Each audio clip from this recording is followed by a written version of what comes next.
I just want to say hello to all my followers. It's a sad day, as we all know. We kind of knew that it was going to go this way. We knew that it was going to be no foul play. I don't know where we go from here, but I just kind of listened to Plunder's reading of the autopsy, and I was in a room and people were asking many questions about the drowning and what you should see and what you shouldn't see. And since I was a nurse, I figured I'd come on and clear some things up. I gotta stop saying I'm sorry. So I'll just get started. Things you should see in a drowning victim, especially on an autopsy, is you may see bloody froth in the airway, and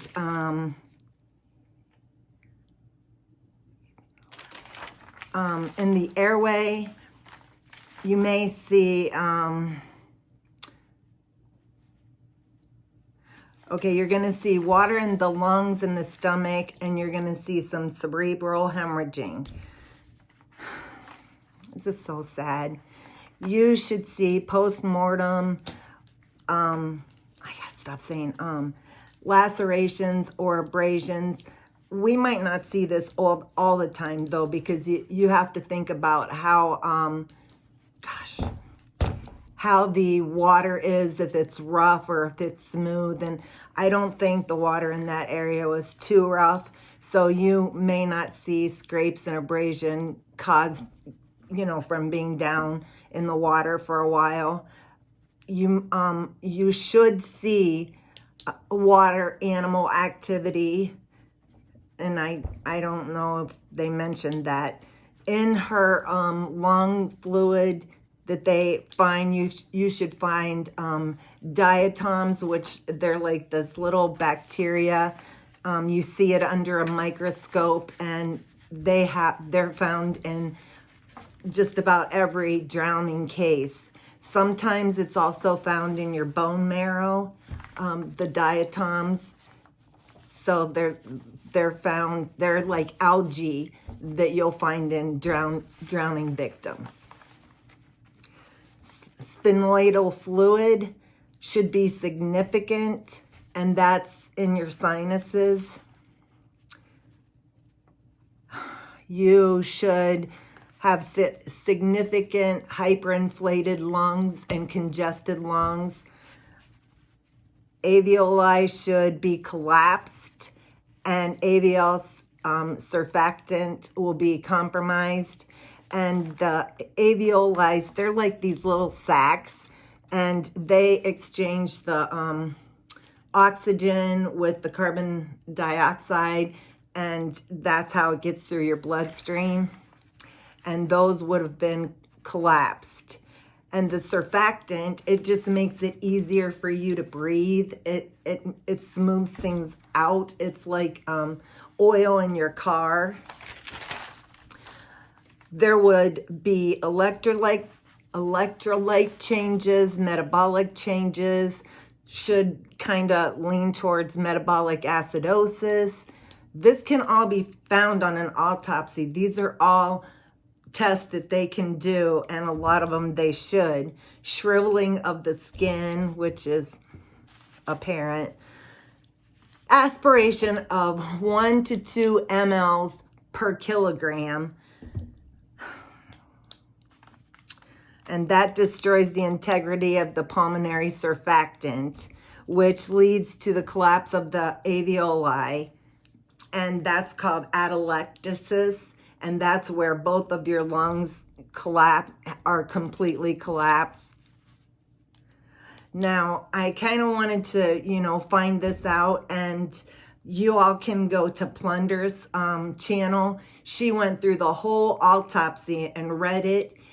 It was very extensive. Now, I haven't gone back to listen to it. I need to, because I don't even have the answers yet, but I wanted to get this out to everybody since there were so many questions about drowning and what you should see or what they should see or what they should have on autopsies. As far as the weight of organs in a drowning person, I did Kiely's weight, her height, and her age. So this isn't, set in stone. This is just something I went to a medical journal and, kind of tried to figure out on my own. The ranges that I'm about to give you, they're ranges. So, you can listen to what I have to say and go back and listen to Plunder's, autopsy results and see if the weights mesh up with what I found in a medical journal. So this is just, my findings. If I'm wrong, I'm wrong, but I did it as scientifically as you possibly could. So these are the ranges from an accredited medical journal. The right lung, the range is 185 to 967 grams. When I did my calculations, Kiely's right lung should weigh approximately 445 grams.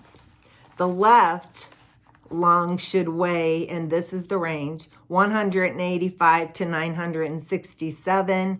And when I did Kiely's, her left lung should weigh 395 grams. Her right kidney should weigh between 79 to 223 grams. And my calculation for her was 129. The heart and the brain usually remain the same. They don't change. When someone drowns, whatever the brain and the heart weighed prior to them drowning should be pretty much the same weight.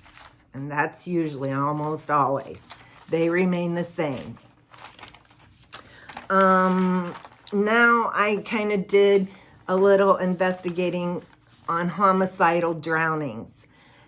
Law enforcement usually has 3 questions that they have to, this is by the book for any kind of drowning, but this is a homicidal drowning.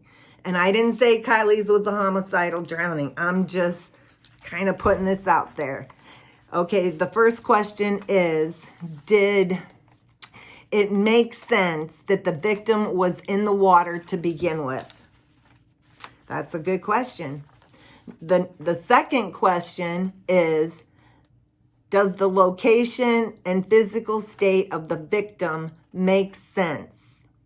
And the third question is, does it make sense that the victim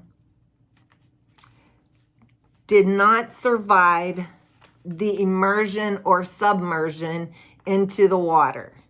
So these are like 3 questions that homicidal detectives, ask if they go by the book, which we know these people don't. So take care not only to question that. Okay, so sorry, excuse me. These are not the only questions that need to be asked during an investigation. They constitute a good starting point, though. So that's what they should be asking. I know we all have mixed emotions about this finding, and I'm just shaking my head, and I'm just going to go and try and figure all of this out. I still think we didn't get justice for Kiely. I don't think Kiely has justice. That's just my opinion, and I just wanted to share some of my nursing expertise. Not that I'm an expert, but some of the things that I do know from being a nurse for many, many years. I'm sure people are gonna, jump all over it and point out different things, but this is just basic. I just wanted to, for people that didn't understand the process, I just wanted to put something out there. So I just want to say again that I hope Kiely's resting in peace, and it's so sad. I just can't give up on this. I can't stop thinking about her. So I'm just going to sleep on this and, see where God takes me. And God bless all of you as well.